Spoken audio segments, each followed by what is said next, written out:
So today we're going to once again stretch our Advent study just a little. There are three canticles or songs that are in the first few chapters of Luke's Gospel when we hear the story of Jesus' birth from a very human perspective. One of those three songs is what's called the Song of Zechariah. And if you're not familiar with the background of Zechariah, he was John the Baptist's father.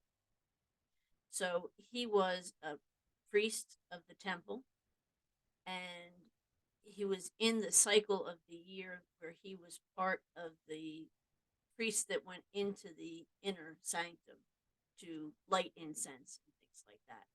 So he and his wife Elizabeth were very, very faith filled and very righteous people, but they were very old and they hadn't had any children, which of course, in those days was an indicator that they didn't have God's favor.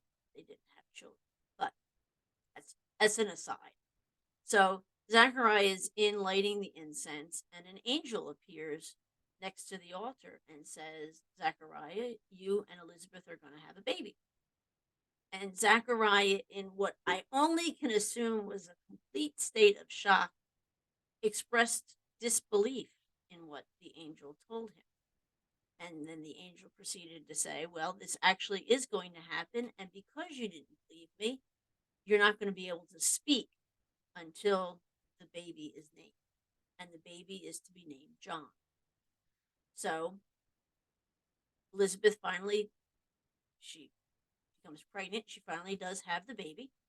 And on the eighth day, they take the baby to the temple for the baby to be circumcised and to be named. And so when they ask, what will you name this baby? Elizabeth says, John, which strikes everybody very oddly because there's no history of anyone named John in her family or in Zachariah's family. So they ask Zachariah if this is true, and he gets a tablet of some type and writes on it, his name is John. And as soon as the baby is named, Zachariah suddenly gets his voice back. And this is the very first thing that Zachariah does is sing this song to not only his child, to prophesy what will happen to his child, but also to prophesy the coming of Jesus. And so let's hear the words of the Song of Zechariah. Blessed be the Lord, the God of Israel. He has come to his people and set them free. He has raised up for us a mighty Savior, born of the house of the servant David. Through his holy prophets, he promised of old that he would save us from our enemies, from the hands of all who hate us. He promised to show mercy to our fathers and to remember his holy covenant. This was the oath that he swore to our father Abraham, to set us free from the hands of our enemies, free to worship without fear, holy and righteous in his sight all the days of our life.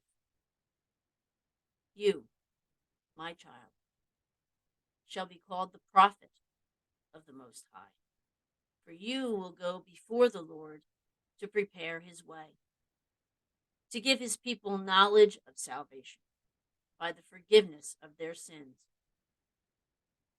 In the tender compassion of our God, the dawn from on high shall break upon us, to shine on those who dwell in darkness and in the shadow of death, and to guide our feet into the way of peace.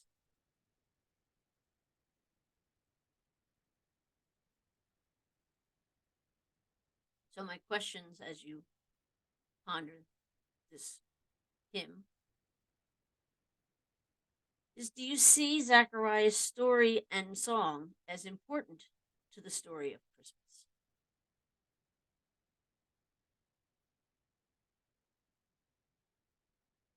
How does this particular miracle add to the miracle of the birth of the Messiah.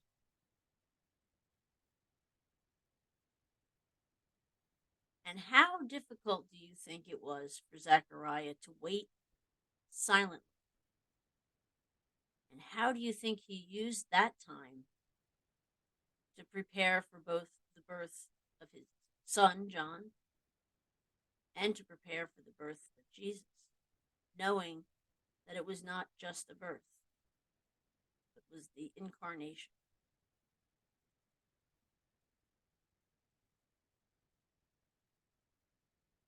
So thank you for joining me again. And as always, we'll see you again tomorrow. Take care of yourself, and God bless.